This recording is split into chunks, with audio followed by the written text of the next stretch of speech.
acheté des blessures de cinéma. Ah, on change un peu. Une fausse coupure. Pour faire semblant de se couper, on peut utiliser de la poudre de sang et de la glycérine. Donc si j'ai bien compris, on s'en fout directos sur la paluche. Bon là j'en ai mis une dose de poney donc ça devrait marcher. Ouh merde. Ensuite tu mets de la glycérine sur l'objet, là on va utiliser une fourchette. Voilà. Et ensuite t'as juste à tracer un trait. Et voilà, je t'ai coupé la main. Ah mais ça fait mal.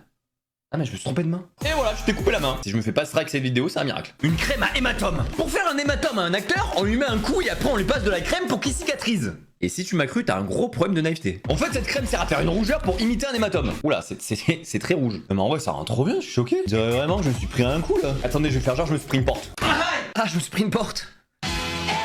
Bon, vous l'avez deviné, je suis pas expert make-up, mais franchement, ça fait grave le taf. Allez, je continue la vidéo comme ça, j'en ai rien à battre. Du faux sang. Alors, on a déjà testé le faux sang alimentaire et celui en gélule, mais si tu veux en foutre ailleurs que dans la bouche, il y a lui qui existe. Donc, c'est très simple, c'est juste une pipette et tu mets du sang où tu veux. Par exemple, tu peux en foutre dans le blaire à la Stranger Things. Ah, ça y est, je crois que je pisse le sang du nez là. Franchement, lui, il est hyper réaliste. Oh, la gueule que j'ai, on dirait moi à 8 ans quand je ramenais un 3 en maths. Et est-ce que vous êtes toujours chaud pour une autre partie?